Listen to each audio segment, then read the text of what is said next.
In a quiet jungle, an old elephant named Mando lived near a big lake. Every night he heard strange sounds, water splashing and leaves moving. One night he followed the noise and found a giant snake near the lake.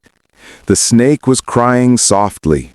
Mando was surprised and asked, "Why are you crying, mighty snake?" The snake replied, "I'm not evil as others think.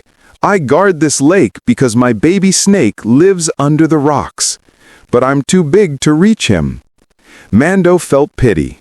He used his strong trunk to move the rocks one by one.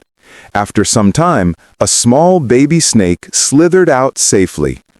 The giant snake's eyes filled with tears of joy. "Thank you, elephant. You saved my child." From that day, the snake never scared anyone again. The elephant and the snake became friends, watching over the jungle together every night. Moral: sometimes those who seem scary are just protecting what they love.